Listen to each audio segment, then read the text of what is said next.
Assalamualaikum warahmatullahi wabarakatuh.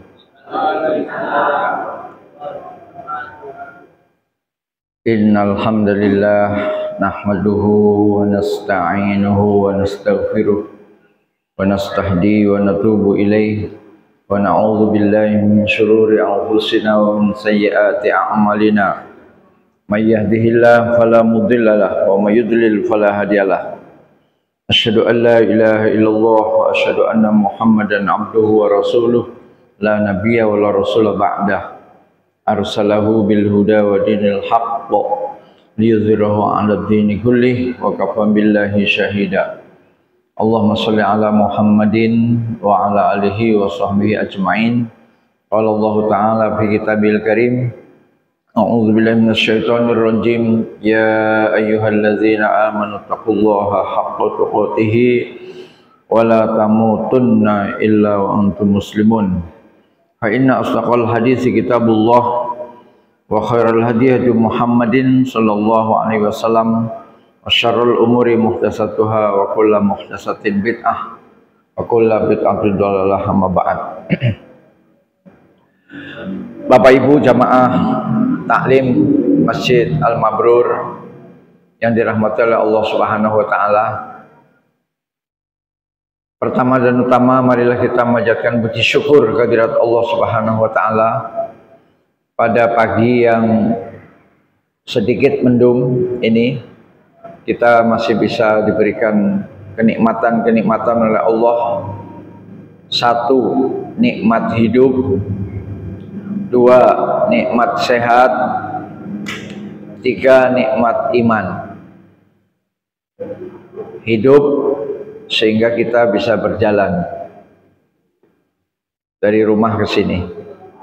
Sehat sehingga kita bisa melakukan aktivitas-aktivitas yang normal. Iman, hidayah, petunjuk sehingga kita mau menghadiri tempat-tempat yang memiliki nilai, bukan tempat-tempat yang tidak bernilai. Sebab kalau kita tidak memiliki iman, tidak memiliki petunjuk dan hidayah, pasti kita akan lebih menyukai tempat-tempat yang nilainya lebih rendah daripada majelis ilmu, yang nilainya lebih rendah daripada majelis zikir, yang nilainya merusak majelis ilmu, yang nilainya bertentangan dengan majelis ilmu, atau yang tidak memiliki nilai. Apa contohnya? Contohnya banyak sekali. Ngelap mobil berjam-jam, ya. Ngelap mobil itu boleh, ya cukuplah ngelap mobil itu 20 menit lah. Mungkin mobilnya habis kebanjiran semalam, atau mungkin motornya kebanjiran, ya dilap secukupnya saja. Kalau cukup 5 menit, mengapa harus 10 menit? Kalau cukup 10 menit, kenapa harus 20 menit? Ya. Ngelap mobil, ngelap motor, dan lain-lain. Saya kadang-kadang sedih pada jamaah sekalian.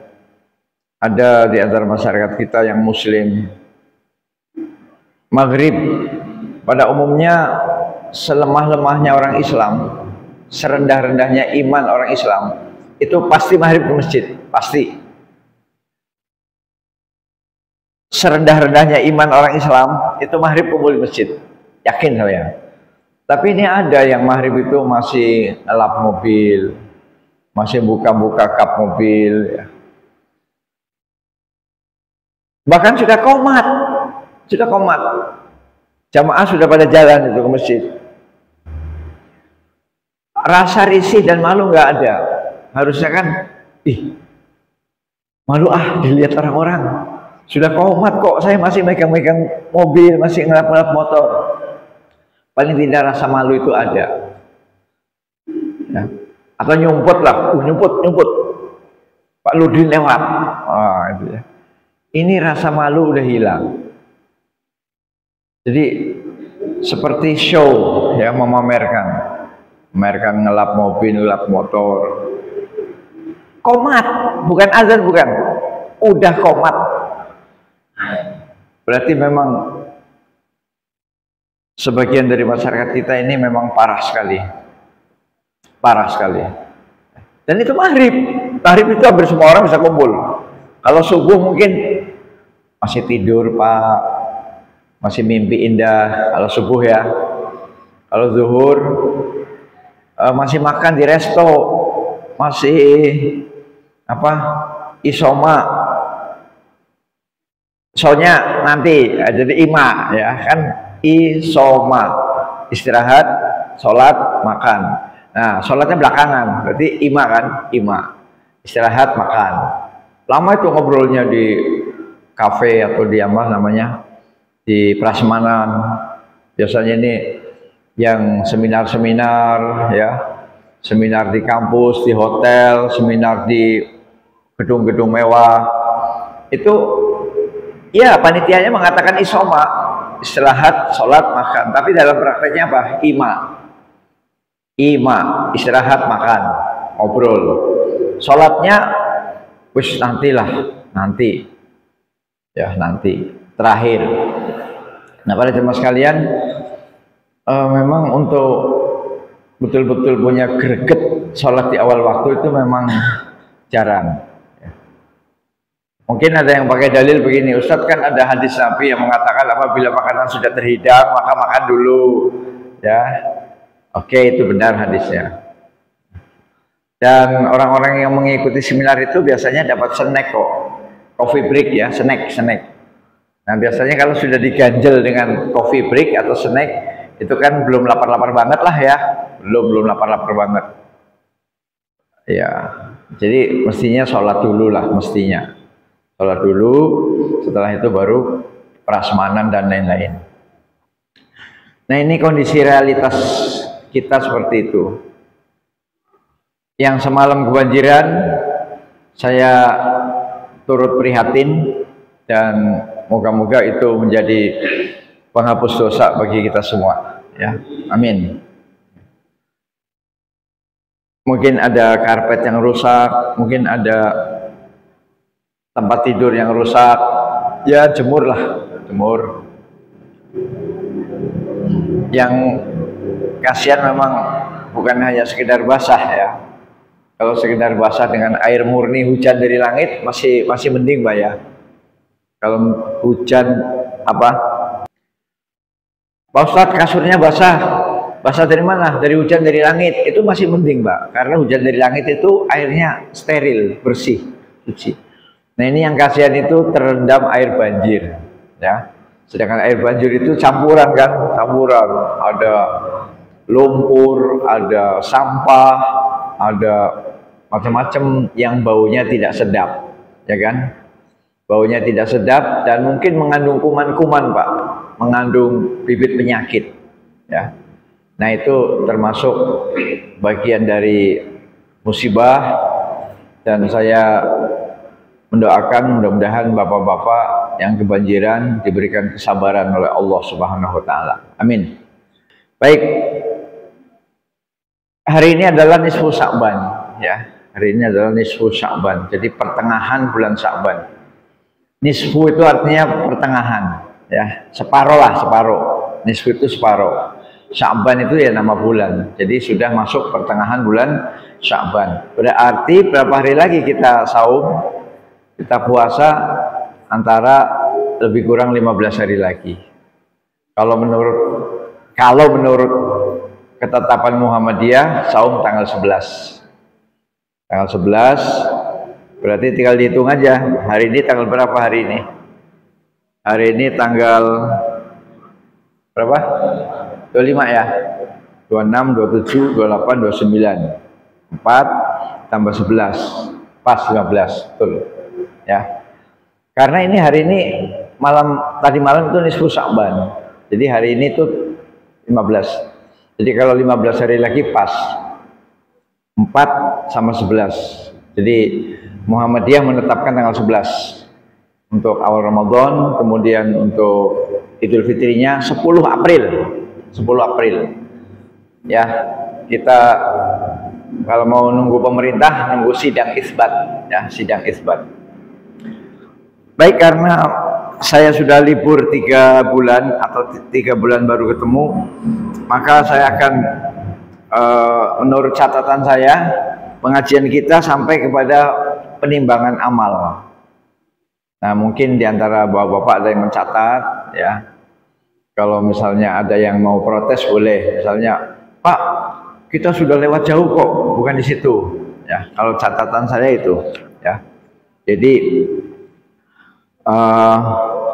pada penimbangan amal, ya. Nanti kalau ternyata, oh itu sudah pernah Pak, ya anggap saja ini mengulang, ya. Lancar kaji karena ulang, ya. Itu falsafah dari orang Minang seperti itu. Lancar kaji karena diulang. Jadi karena diulang, lama-lama lancar. Ya. Baik, yaitu kita sampai kepada yang ditimbangkan ada 3, ya. Yang pertama ditimbang catatan amal. Catatan amal ditimbang. Yang kedua pelaku. Ya, kalau catatan itu ya kalau zaman kita sekarang ini kertas lah itu ya, kertas. Tapi tentu kertasnya malaikat beda dengan kertasnya kita, beda ya. Catatan amal ditimbang. Yang kedua adalah pelaku, ya, orangnya ditimbang. Yang ketiga adalah amalnya. Jadi ada 3 macam. Catatannya ditimbang, pelakunya, orangnya ditimbang. Yang ketiga adalah amal itu sendiri. Nah, kita akan membahas yang ketiga, yaitu amalnya itu sendiri. Ada juga hadis-hadis yang menerangkan bahwa amal-amal akan ditimbang sebagaimana dalam Sahih Muslim dari Abu Malik Al-Asy'ari radhiyallahu an, beliau berkata, Rasulullah sallallahu alaihi wasallam bersabda, "At-tuhuru syatrul iman, walhamdulillah tamlaul mizan." Ini Sahih Muslim. At-tuhur bersuci, taharah bersuci, syatrul iman adalah separuh dari iman. Jadi kita bersuci, baik suci dari hadas besar maupun hadas kecil. Hadas kecil berarti wudhu ya Pak ya, wudhu. Hadas besar berarti mandi. Pokoknya bersuci aja. Bersuci atau taharah adalah separuh dari iman. Separuh. Artinya kalau kita sudah membiasakan bersuci, ya pantas saja Bilal bin Rabah terompahnya, sandalnya sudah kedengaran Nabi di surga, pantas. Ya karena apa? Dia sudah pasti memegang separuh iman. Separuh iman itu sudah pasti di kantong, sudah pasti separuh iman. Nah, tinggal separuhnya lagi, yaitu sholat, puasa, zakat, haji, menikah, berbuat adil, ya. Itu separuhnya lagi. Yang separuhnya sudah di kantong, sudah pasti, ya. Yang separuhnya itu sudah pasti di kantong. Kenapa? Karena Nabi bersabda, "At-tuhuru syatrul iman." Bersuci adalah separuh dari iman. Jadi kalau bapak-bapak ingin punya kepastian bahwa saya sudah ngantongin separuh iman, maka cobalah memelihara wudhu, ya. Seperti duduk seperti ini, batal, kentut, wudhu lagi, ya. Masuk, ya. Masuk tahiyatul masjid lagi enggak? Boleh tahiyatul masjid lagi, boleh. Karena kan kita sudah keluar dari masjid, buang air kecil. Tapi kalau langsung duduk ya silahkan. Jadi itu kalau kita ingin meniru resepnya Bilal, sahabat Bilal bin Rabah, yang sudah pasti di kantongnya itu sudah memiliki setengah dari iman. Tinggal setengahnya lagi itu kita cari dengan sedekah. Kalau tidak mampu sedekah dengan membaca Al-Quran. Kalau tidak mampu membaca Al-Quran, mau seorang Islam nggak mampu baca Al-Quran kebangetan kan? Ya. Kecuali kalau caleg atau cacal, mau depannya cak lah, capres, cawapres atau apa lagi. Itu memang tidak ada kewajiban dari undang-undang atau dari KPU suruh bisa ngaji, itu nggak ada.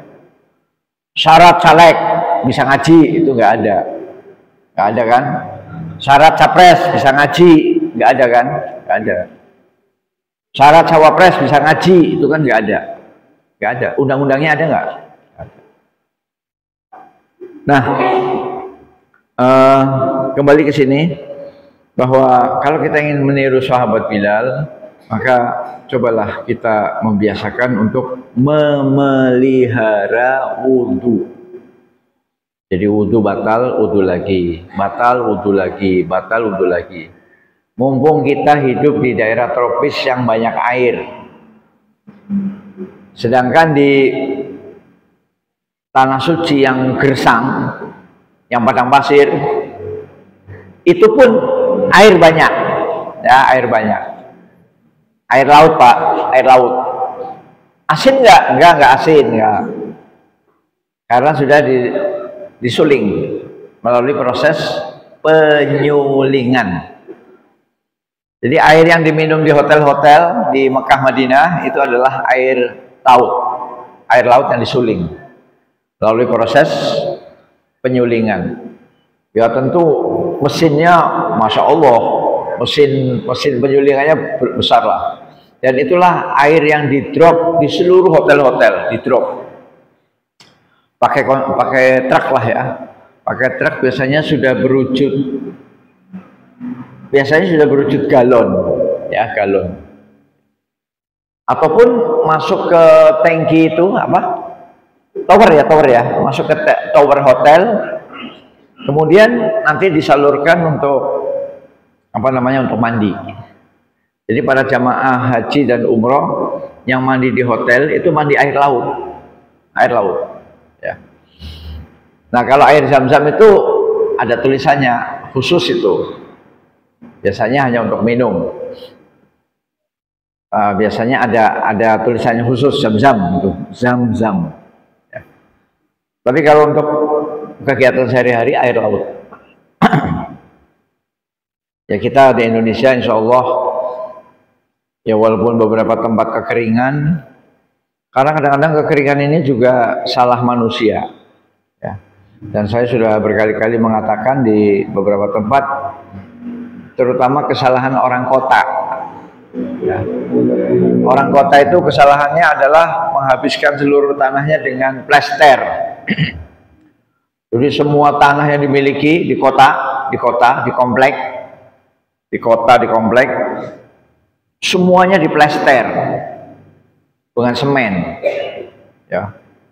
Entah karena dapat subsidi semen, entah karena semen gratis, saya nggak tahu, atau bansos, ya bansos tapi wujudnya semen, ya. Nah itu kesalahan. Kenapa kesalahan? Karena berarti menutup ruang terbuka hijau. Padahal tanah ini, bumi itu harus ada yang terbuka supaya air dari langit masuk, merembes ke dalam, kemudian nanti akan menjadi cadangan air sumur dan lain-lain. Tapi kalau semen semua, semen, maka air langsung bus lari ke bawah, lari ke laut. Karena apa? Di semen semua. Nah ini kerjaan orang kota, ya. Maka kalau antum orang kota, ya tolonglah bertobat kepada Allah Subhanahu Wa Taala, ya. Jangan bumi ini dipaksa ditutup pakai semen, jangan. Harus ada ruangan kosong lah. Ruangan kosong itu bisa diisi dengan batu koral, batu yang bagus-bagus itu bulat, ditutup dengan batu.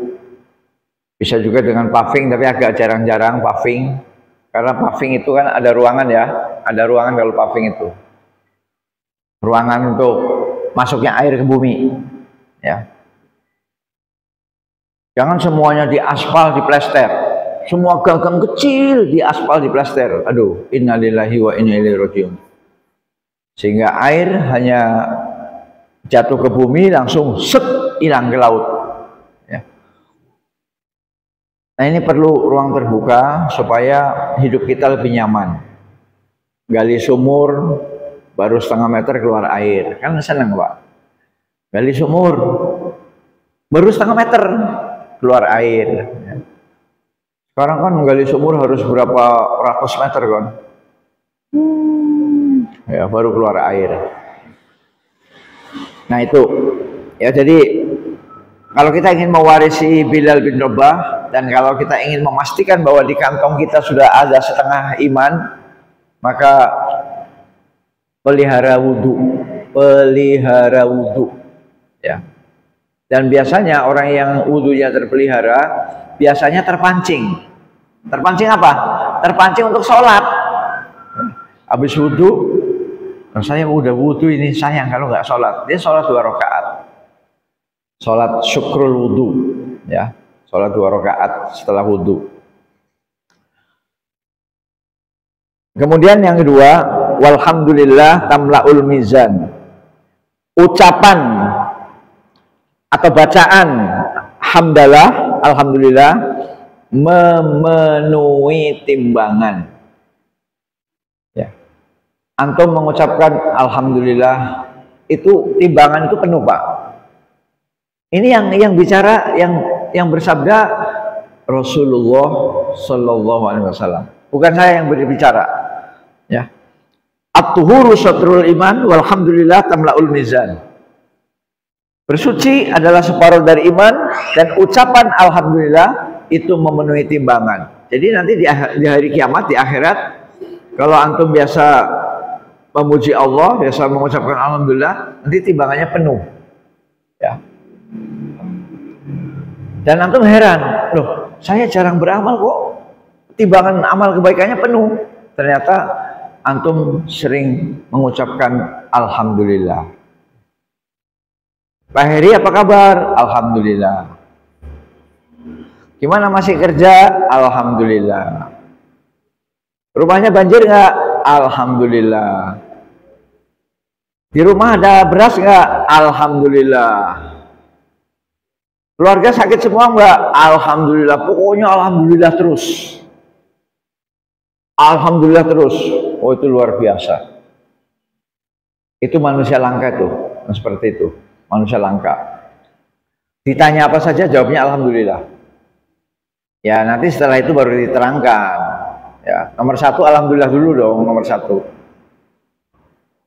Mas Yono, gimana kabar anak-anaknya? Alhamdulillah. Ya. Mas Indra, gimana kabar keluarganya? Alhamdulillah. Warungnya masih buka apa tutup? Alhamdulillah. Kebanjiran enggak warungnya? Alhamdulillah. Pokoknya semua alhamdulillah. Nah, kalau kita bisa begitu, timbangan amal kita penuh. Dan Nabi kita tidak pernah berbohong. Nabi kita adalah siddiq, jujur. Ini riwayat Muslim loh, riwayat Muslim. Maka apa yang menghalangi antum untuk mengucapkan alhamdulillah? Yang menghalangi itu apa? Untuk mengucapkan alhamdulillah itu, yang menghalangi itu apa? Kok nggak bayar kok? Nggak bayar. Mas sudah nikah belum? Alhamdulillah. Belum. Nah, belumnya belakangan, gitu ya. Mas sudah nikah belum? Alhamdulillah. Belum. Nah, belumnya belakangan. Rumahnya kebanjiran enggak? Alhamdulillah. Sedikit, cuma segini. Cuma sejengkal. Jadi penjelasannya itu belakangan. Jangan, iya nih semalam saya capek betul ngepel, ngilangin endut. Ya, kalau habis banjir kan ada lumpur. Nah, lumpur itu namanya endut. Jadi antum lelah ngepel, buangin air, ya, ngangkutin kasur, itu nggak usah diceritakan, nggak usah. Nggak usah. Antum tinggal cerita, alhamdulillah. Mas Indra, anak antum berapa? Alhamdulillah. Baru 7. Nah, itu. Berapa mas anak? 5 ya? Tuh.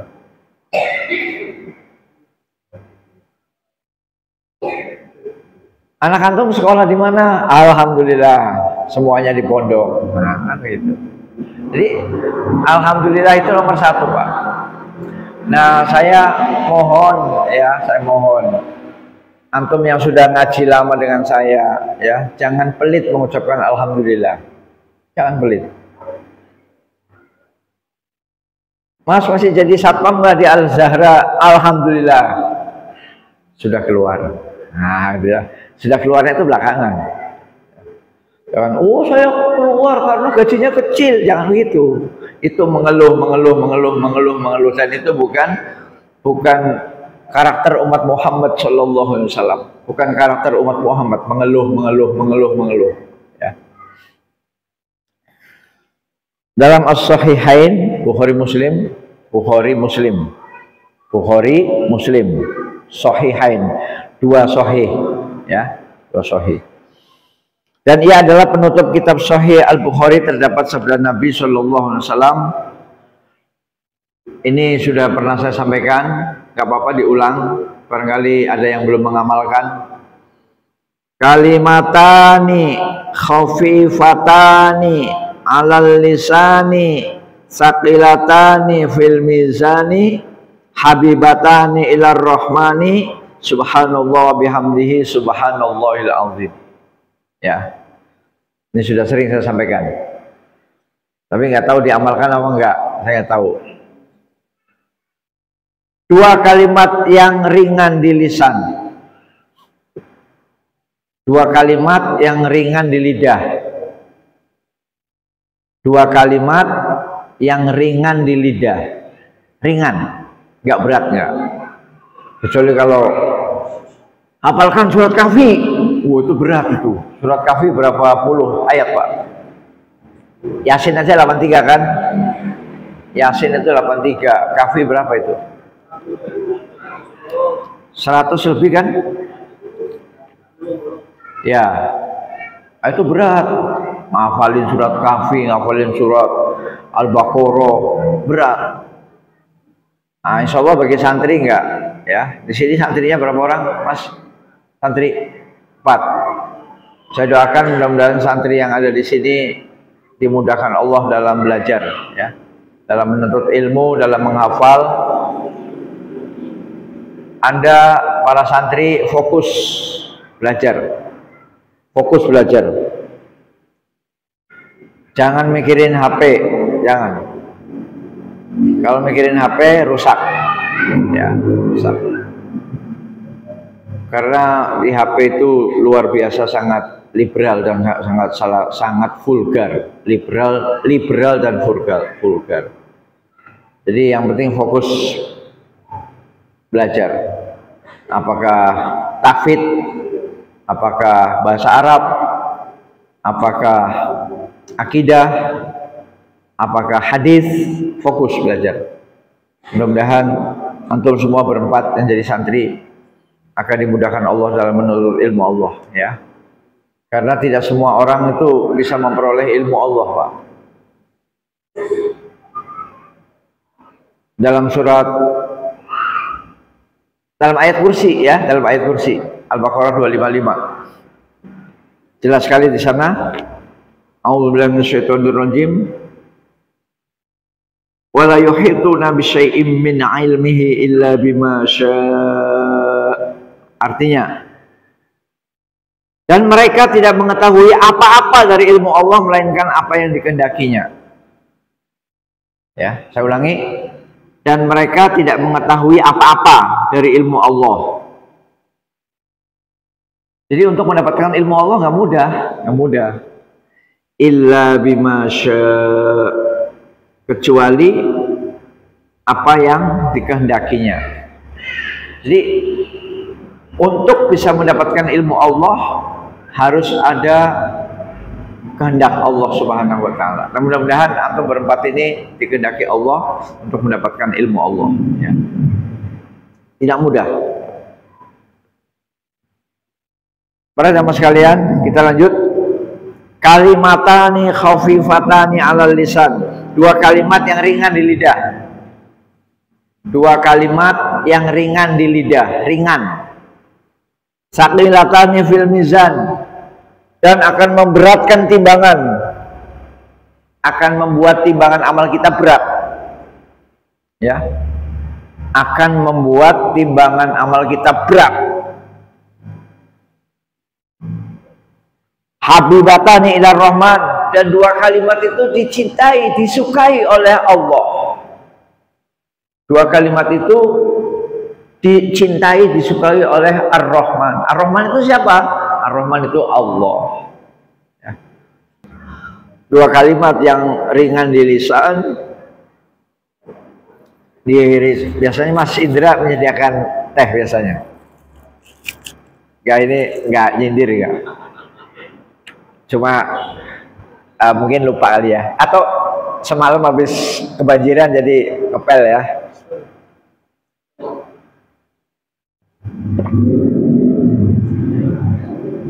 Itu insya Allah bulan depan aja ya, sediakan air untuk saya ya.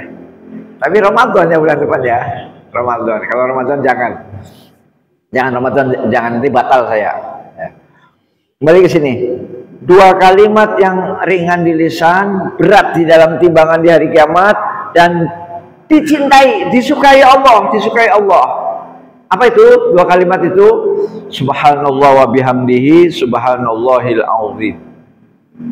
Subhanallah wa bihamdihi, satu. Yang kedua, subhanallahil azim.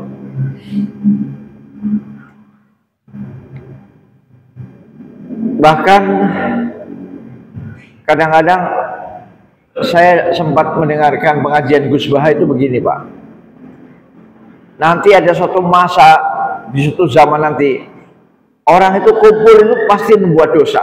Kumpul bertemu itu pasti membuat dosa. Pertama, dosa ngerasani orang, menceritakan keburukan orang, menceritakan kesalahan orang. Itu yang pertama. Paling enak yang namanya ghibah itu, paling enak. Duduk ketemu menceritakan, Sutopo gimana nih Sutopo? Akhirnya jelekin Sutopo. Gimana nih Hamdan? Akhirnya jelekin Hamdan. Ya, itu paling dosa yang paling mudah, namanya ghibah. Paling mudah. Itu yang pertama. Nah, kalau dia tidak ghibah, tidak ngerasani, maka dia akan saling riya. Misalnya dua orang ustadz ketemu, satu ustadz lulusan Mesir, satu lulusan Yaman, ketemu tuh. Assalamualaikum, waalaikumsalam, pelukan. Habis itu masing-masing memamerkan ilmunya. Saya di Mesir itu luar biasa syekhnya luar biasa begini. Saya diajari ilmu ini, luar biasa. Itu belum ada duanya, hanya ada di Mesir. Yang satu dari Yaman, yang satu dari Madinah juga menceritakan kehebatan masing-masingnya. Akhirnya ketiga orang atau kedua orang itu masing-masing pamer ilmu. Ujung-ujungnya apa? Ria. Pamer ilmu. Jadi pamer ilmu, ria, ngerumpi juga dosa. Nah, suatu saat nanti ada zamannya yang manusia itu kumpul selalu berbuat dosa. Maka di saat itu ada yang namanya uzlah. Apa itu uzlah? Uzlah itu menyendiri. Menyendiri di hutan atau di mana sehingga dia tidak berbuat dosa. Ya, itu salah satu penggalan dari ceramahnya Gus Baha seperti itu. Kalau mau dilanjutkan panjang, ya. Karena nanti yang uzlah itu juga akan didatangi Pak sama orang soleh. Mas, kamu enak ya uzlah, menyendiri, menyelamatkan diri sendiri. Tuh ribuan kaum muslimin dipimpin oleh orang-orang jahat tuh. Tuh jutaan kaum muslimin dipimpin oleh orang-orang sesat, oleh ahli bid'ah, oleh ahli maksiat tuh. Akhirnya yang uzlah itu sadar, iya ya, saya uzlah, saya menyendiri hanya untuk kepentingan saya pribadi. Saya menyelamatkan iman saya sendiri. Sementara kaum muslimin imannya dirobek-robek. Ya, antri beras sampai 1 kilo. Antri beras murah. Operasi apa itu? Operasi pasar. Karena berasnya sudah habis dipakai untuk macam-macam. Ya, di antaranya bansos. Ya berarti beras habis dong namanya untuk bansos. Nah, sehingga beras di pasar kosong, harganya melambung tinggi. Ya. Kemudian ada operasi beras murah, antri. Kok mau-maunya ibu-ibu itu antri? Ya terpaksa Pak Ustadz, suami saya miskin, suami saya habis PHK, saya hanya dikasih uang segini sama suami. Ya terpaksa lah saya cari beras murah, antri sampai berjam-jam, sampai panas-panasan, sampai pingsan. Memang itulah salah satu kejahatan rezim, ya. Jadi membuat rakyatnya miskin. Para jamaah sekalian, jadi kita usahakan agar diri kita bisa bersabar, dan saya doakan mudah-mudahan kaum muslimin segera diberikan Allah pertolongan, ya, untuk mendapatkan pemimpin yang adil, ya, bukan pemimpin yang zalim. Amin. Karena saya nggak tega lihat tayangan-tayangan di YouTube di mana ibu-ibu panjang sekali antriannya tuh, panjang sekali antriannya, berjam-jam hanya untuk mendapatkan 5 kg beras. Ya, sedih, ya. Kalau almarhum mertua saya pernah menangis, ya, pernah menangis almarhum mertua. Dia bilang, "Nak Nurdin, Abah berdoa," ya, manggilnya Abah. Abah berdoa. Abah berdoa mudah-mudahan jangan sampai anak-anak Abah itu jadi pengemis, jadi miskin, sehingga harus nyanyi-nyanyi di lampu merah, ya, di lampu merah ngemis, ya. Pak minta makan, Pak untuk sedekah, minta kebalik. Pak minta sedekah untuk makan, ya. Pak minta sedekah untuk makan. Bapak mertua saya almarhum sempat menangis, ya. Dan beliau nggak setuju dengan istilah-istilah kin, raskin, gaskin, ya. Raskin beras untuk orang miskin, gaskin gas untuk orang miskin, ya. Nanti habis itu lahkin sekolah untuk orang miskin, habis itu puskin kampus untuk orang miskin. Ya Allah, berarti Indonesia miskin, ya. Masya Allah, sedih banget. Sudah merdeka 78 tahun masih miskin terus. Nah itu mertua saya sempat menangis betulan, ya. Pokoknya nggak ingin nanti anak cucunya jadi pengemis di lampu merah, dan tidak setuju dengan istilah-istilah kin itu, raskin, beras untuk orang miskin, ya. Udah kasih saja beras, kemudian pemerintah ngasih kebijakan yang bagus, sehingga petani itu mudah nanam, mudah dapat pupuk, petaninya kaya, pedagangnya kaya, kitanya bisa beli beras murah, ya. Jangan impor. Kalau impor nanti siapa yang kaya coba kalau impor? Yang kaya Cina, Vietnam, sama pejabat-pejabat tertentu, ya. Nah itu. Jadi kembali ke sini, mari kita amalkan sabda Rasulullah ini untuk sering-sering membaca Subhanallah wa bihamdihi Subhanallahil azim. Jam berapa sekarang? Jam 9. Maha suci Allah dengan memujinya, maha suci Allah yang maha agung. Jadi kita bertasbih. Ada buku yang sudah ditulis oleh Ustadz Agus Supriyadi, mudah-mudahan di Wailunik ini sudah dikasih gratis, ya, mudah-mudahan. Rahasia di balik tasbih. Rahasia di balik tasbih. Itu yang menulis Ustadz Agus Supriyadi, penerbitnya Darul Aitam, penerbitnya, ya. Sudah dikasih belum di sini, Mas? Sudah, ya. Nah itu, tapi ngasihnya sedikit, ya. Kalau sedikit berarti yang dapat sedikit. Kalau ngasih agak banyak enak, bisa dapat semua. Artinya tasbih itu jangan dipandang sebelah mata, jangan enteng. Itu memberatkan timbangan dari kiamat. Sehingga ketika di hari kiamat amal kita ditimbang, kita akan geleng-geleng kepala. Masya Allah, ternyata amal kebaikan kita sangat banyak. Disebabkan apa? Disebabkan kita rajin membaca Subhanallah wa bihamdihi Subhanallahil azim. Ada satu hal yang sering dilupakan. Sebenarnya hakikat dari tasbih itu apa? Hakikat dari tasbih. Hakikat dari tasbih itu adalah membuang sifat-sifat yang tidak layak bagi Allah.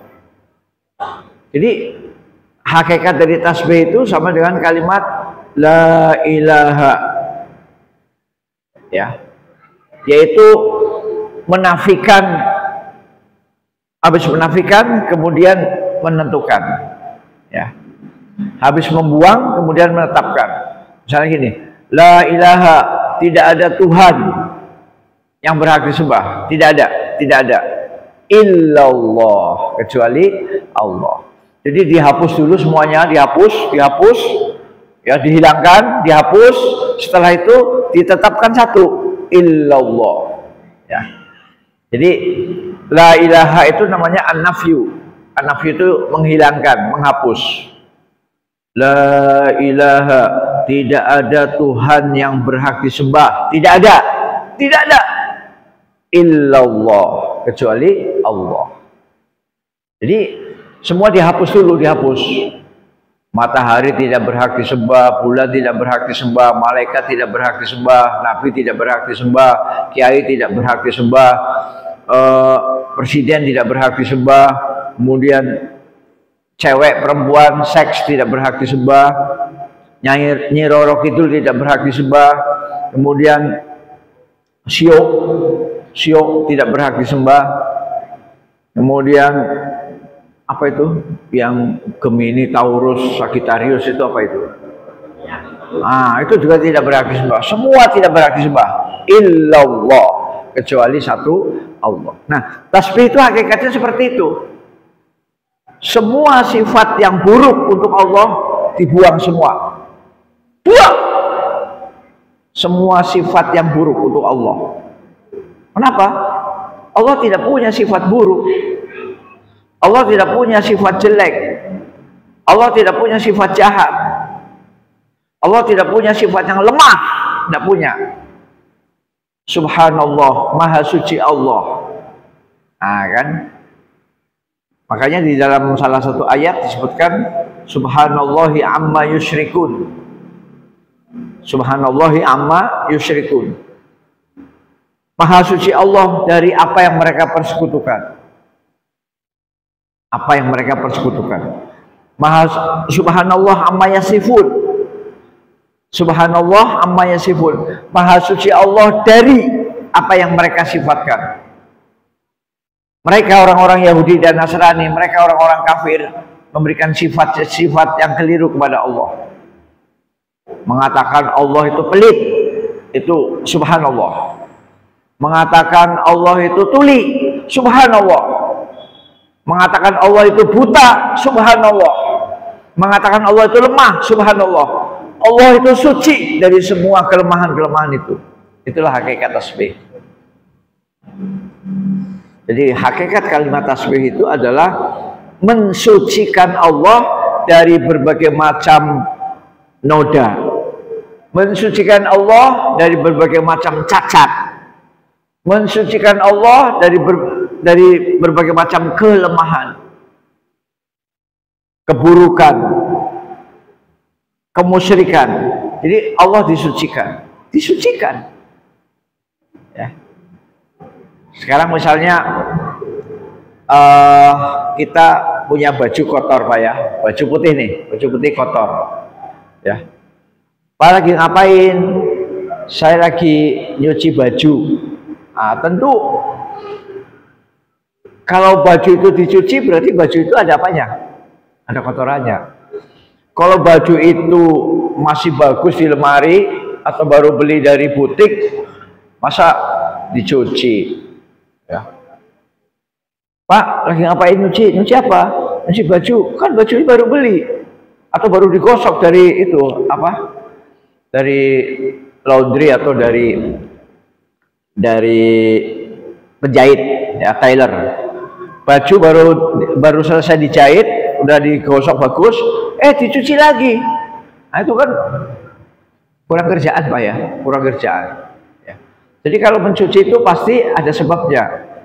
Saya mencuci baju karena barusan saya kecipratan oli. Wah, jadi menyucikan baju untuk membersihkan baju dari oli ya. Supaya apa? Supaya tidak ada noda. Noda itu bisa oli, bisa lumpur, bisa apa namanya, coklat, lagi makan coklat, atau itu apa, makan klepon Pak, klepon pas digigit cerot gitu ya, klepon. Nah, baju baru isinya gula merah. Nah, jadi menyuci dari kotoran ya. Jadi nyuci dari kotoran sehingga kotorannya hilang. Kotoran berupa oli, kotoran berupa rendang, kotoran berupa lumpur hilang. Nah, jadi itu. Cuma itu jarang disebut Pak ya.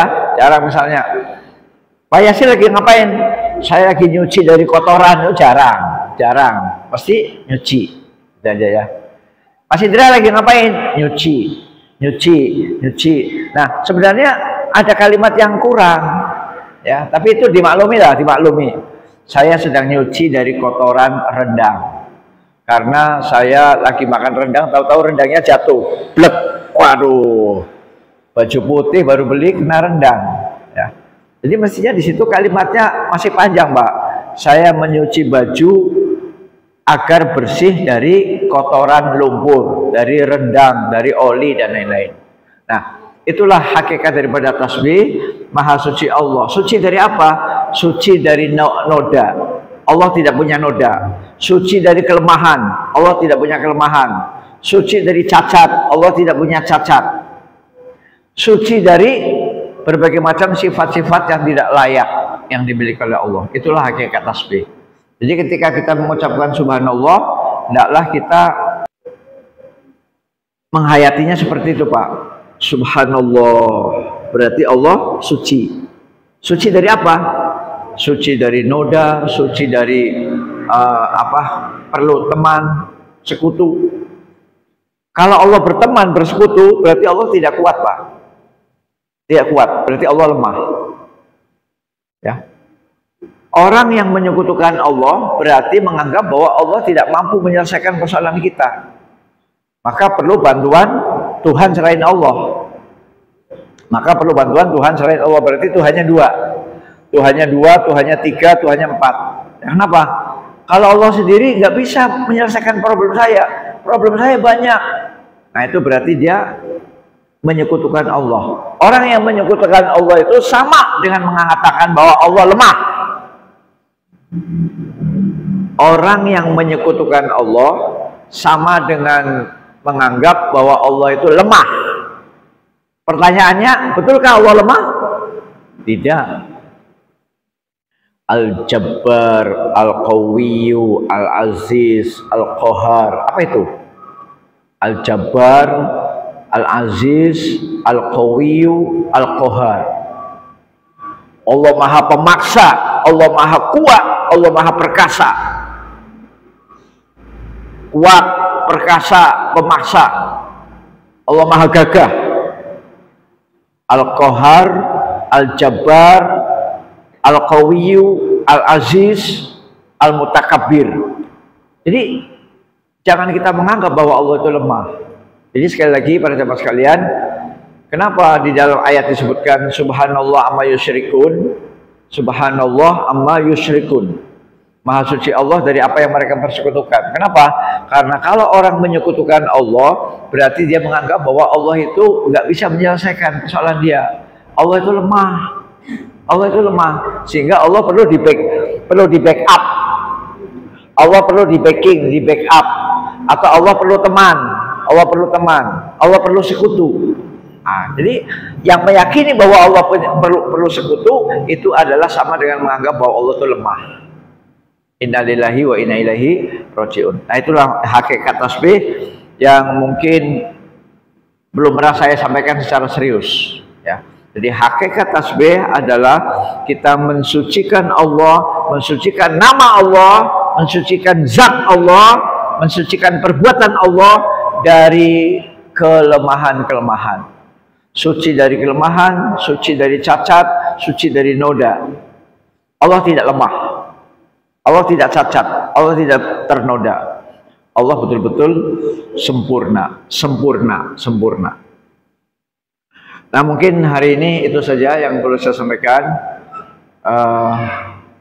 Mudah-mudahan kita bisa bertemu dengan Ramadan 15 hari lagi, dan persiapkan dari sekarang dengan persiapan lahir dan batin.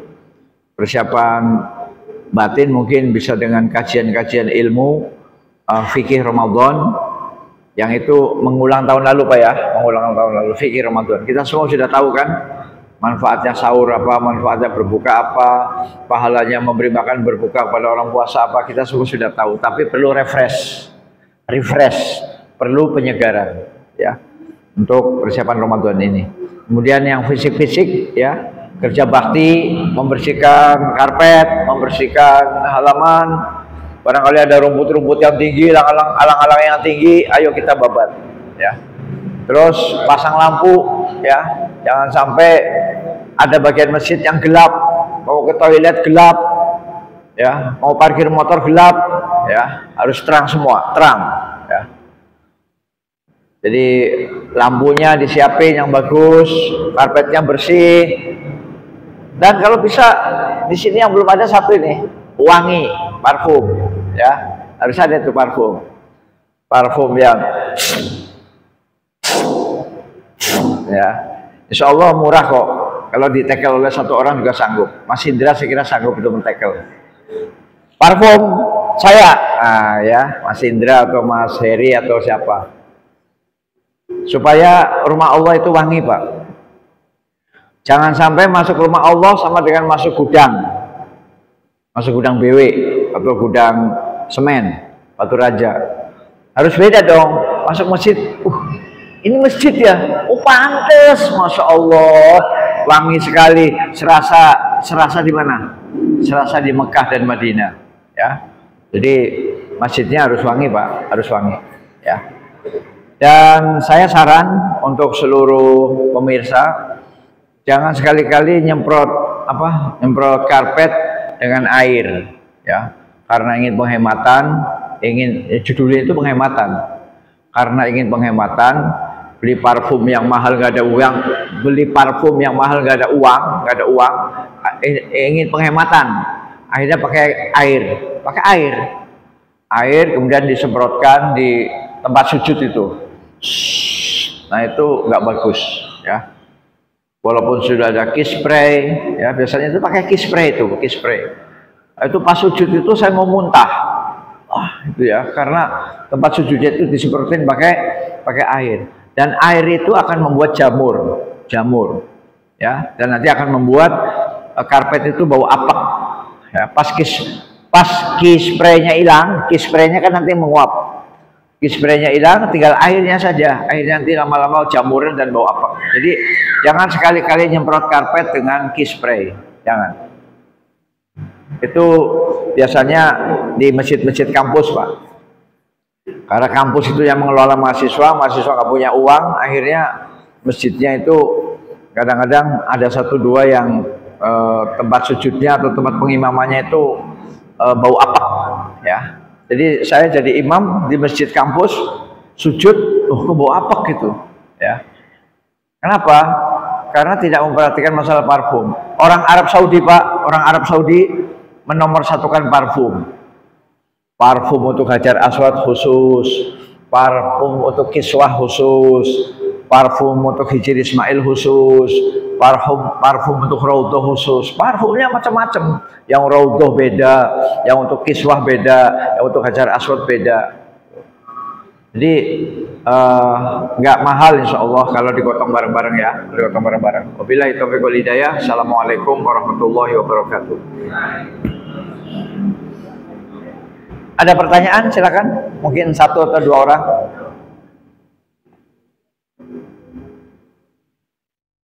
Silakan kalau ada pertanyaan satu atau dua orang. Ibu-ibu juga boleh kalau mau tanya. Ya kalau nggak ada nggak apa-apa, nggak usah dipaksa. Ya silakan Pak.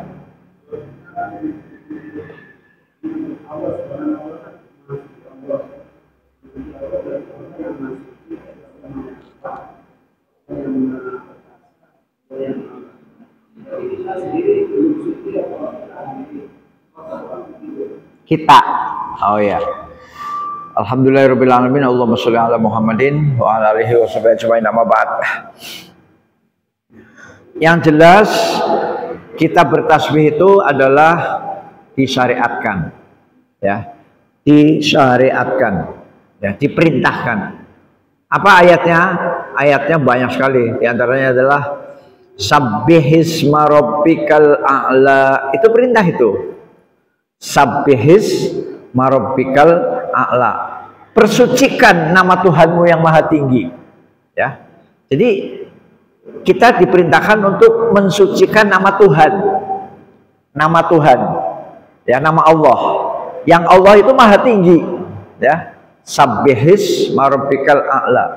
Baru diterangkan alladzi khalaqa fasawwa.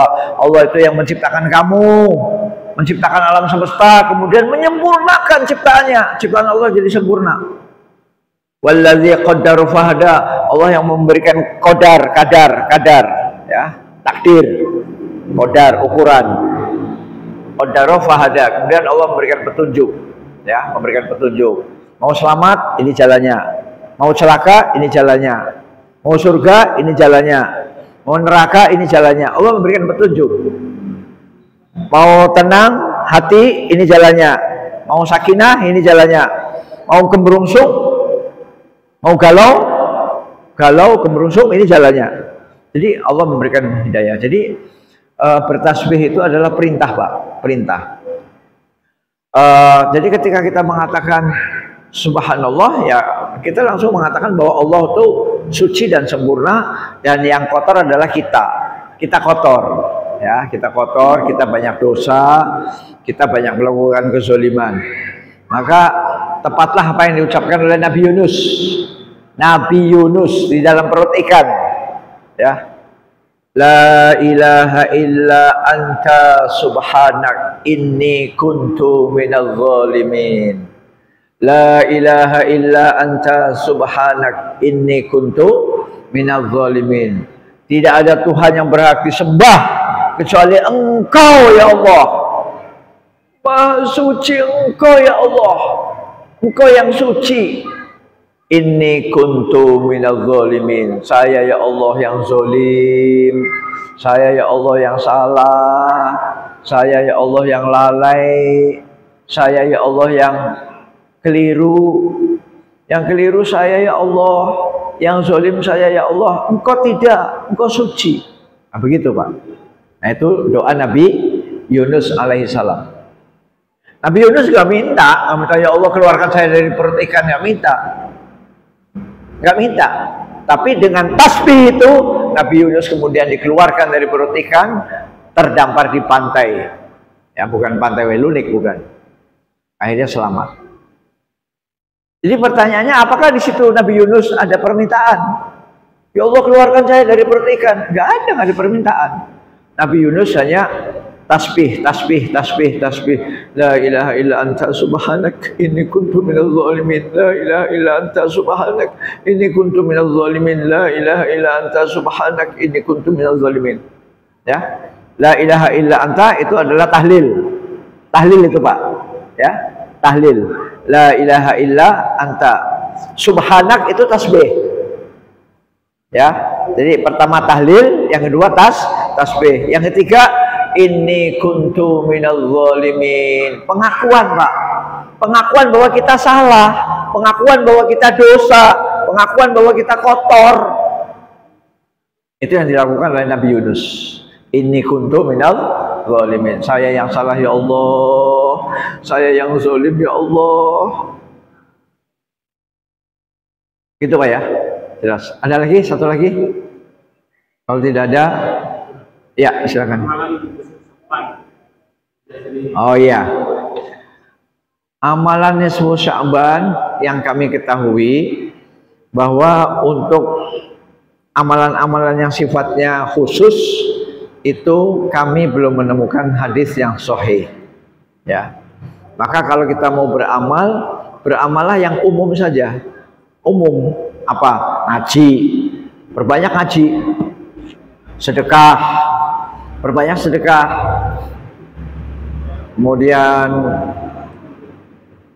lemah lembut dengan istri, ya, lemah lembut dengan anak,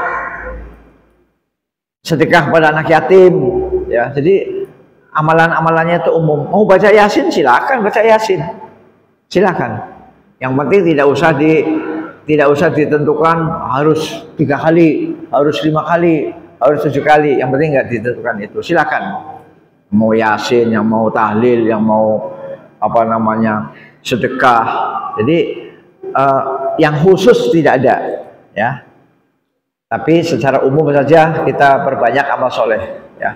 Silakan kalau misalnya di hari nisfu Sya'ban ini misalnya Mas Indra mau apa namanya infak motor, Pak saya mau infak motor ini untuk inventaris masjid, ya masjid nerima kan, nah, itu. Atau yang lain. Oh dari tadi saya nyebutnya Indra terus, ya.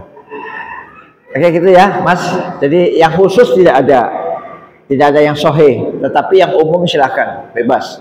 Mau baca Quran, mau baca Yasin, mau baca Waqiah, mau sedekah, mau apa namanya nyantuni anak yatim, silahkan, ya.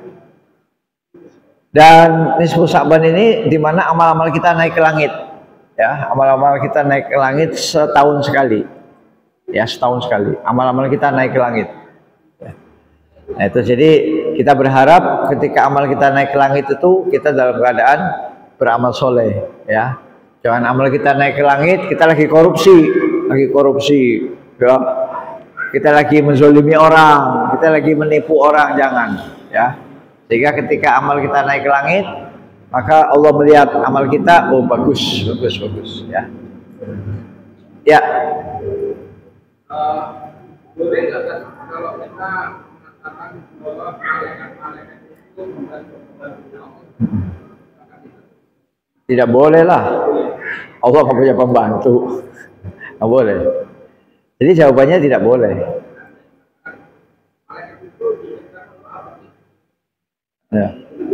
Ya, nggak usah bingung-bingung. Itu makhluk Allah, titik, ya. Yang tugasnya adalah beribadah. Ada yang tugasnya mencabut nyawa. Ya, semuanya adalah ibadah. Ibadahnya dia nyabut nyawa. Ibadahnya dia bagi rezeki.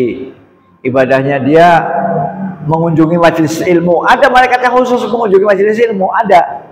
Malaikat yang diutus Allah khusus untuk majelis ilmu. Jadi itu semuanya adalah ibadah. Karena malaikat adalah makhluk yang istimewa, yang tidak punya kelamin, tidak punya nafsu, tugasnya hanya ibadah, bukan pembantu. Bukan pembantu. Allah kan sendirian kuat. Coba lihat itu ayat kursi itu, lihat ayat kursi. Wala ya'uduhu hifzuhuma wa huwal aliyyul azim. Ya. Allah tidak letih, Allah tidak capek mengurus keduanya. Apa itu keduanya? Langit dan bumi. Langit dan bumi diurus oleh Allah sendirian. Tidak letih, tidak capek. Ya, jadi malaikat itu adalah hamba Allah yang tugasnya beribadah. Dan bentuk ibadahnya beda-beda. Ada yang hanya alhamdulillah, ada yang subhanallah, ada yang rukuk saja, ada yang sujud saja, ada yang mencabut nyawa aja, ada yang jaga neraka saja. Dan itu semuanya adalah manajemen, ya. Allah mengajarkan kita manajemen. Jadi gitu Pak ya, tidak boleh mengatakan membantu Allah. Allah nggak perlu membantu, nggak perlu. Dalilnya ayat kursi, dalilnya ayat kursi. Wala ya'uduhu hifzuhuma. Allah tidak capek, tidak lelah mengurus langit dan bumi. Ya. Bagaimana kalau malaikat dimatikan semua? Ya, nggak ada masalah. Orang Apa Allah nggak perlu pembantu? Ya, jadi itu adalah ibadahnya malaikat. Nah, ibadahnya malaikat ada yang hanya tasbih, ada yang hanya tahlil, ada yang hanya tahmid, ada yang hanya ruku, ada yang hanya sujud, macam-macam. Ya. Itu Pak ya, cukup. Masih ada? Terakhir ini ya, ya terakhir.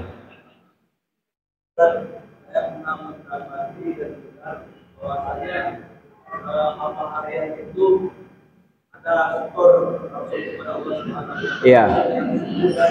Iya. Dan biasanya ketika seseorang itu ketinggalan jamaah sholat asar, Iya ya. atau sholat subuh, jadi sholat sudah selesai, lalu dia sholat, Iya. maka catatan amal di hari itu tidak disesuaikan kepada Allah, maka amalan itu tidak. Apakah benar itu? Waalaikumsalam warahmatullahi wabarakatuh. Jadi Allah dan malaikat itu tidak seperti bendahara yayasan. Kalau bendahara yayasan kayak gitu cara berpikirnya, ya. Indra telat potong, ya. Mas ini telat potong gaji. Nah, itu bendahara pabrik, bendahara yayasan, bendahara sekolah. Nah, itu Allah bukan bendahara sekolah. Jadi kan ada ilmu fikih kan. Sholat zuhur dari jam berapa sampai jam berapa? Kan ada itu di fikihnya itu. Dan fikih itu bukan ngarang, bukan. Fikih itu bukan ngarang, itu berdasarkan Al-Quran dan As-Sunnah. Bahwa waktu zuhur itu dari matahari tergelincir sampai bayangan benda sama dengan panjang benda sama dengan bayangannya. Ya. Asar mulai dari bayangan benda sama dengan bayangannya sama dengan bendanya sampai matahari terbenam. Ya. Jadi kalau tidak sempat dilaporkan hari itu, ya dilaporkannya minggu depan. Gitu loh. Masa hangus? Allah bukan bendahara, ya. Allah bukan bendahara yayasan. Allah bukan bendahara pabrik semen, pabrik minyak. Allah bukan. Ya, jadi semuanya akan tercatat. Hanya nilainya beda.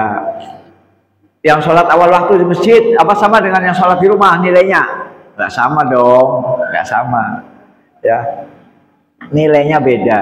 Ya, yang sholat 5 waktu di masjid, insya Allah 27 derajat. Yang sholatnya di rumah 1, semua diterima. Ya, jadi Allah itu, jadi jawaban saya singkat, Allah itu bukan bendahara yayasan atau bukan bendahara pabrik perusahaan yang main gunting pecat PHK. Allah nggak begitu ya. Jadi misalnya belum sempat dilaporkan jam itu, belum sempat dilaporkan, ya masuk ke minggu depan. Laporannya masuk laporan yang minggu depan atau hari esoknya, gitu. Ya, jadi tidak ada seperti itu. Nah, seperti misalnya ada hadis bahwa di hari Jumat malaikat mencatat yang Jumatan, ya dicatat. Nah, nanti pas khotib naik ke mimbar, khotbah naik ke mimbar, buku catatan malaikat ditutup, ya. Terus ada orang yang Jumatannya telat, ya. Apakah dia Jumatannya batal? Tidak, dia tetap dapat Jumatan, cuma nilainya rendah. Ya nilainya rendah, kenapa? Tidak masuk dalam catatan malaikat. Nanti ketika dibuka, oh kamu termasuk kelompok yang Jumatannya telat. Nah, ya nilainya ada khusus. Dan nilainya berapa terserah Allah. Ya. Bisa jadi mungkin dia diberi pelajaran dulu oleh Allah. Berhubung kamu main-main Jumatannya nggak serius, maka kamu nyicip dulu ke neraka sebentar. Nah, bisa jadi begitu. Ya iyalah. Kan perintah Jumatan kan wajib. idza nudiya lis-sholati min yaumil jum'ati fas'au ila dzikrillah. Itu fi'il amr, itu wajib. Apabila dipanggil di hari Jumat, segera. Fas'au itu artinya segera. Fas'au ila dzikrillah. Ayo cepat ke masjid.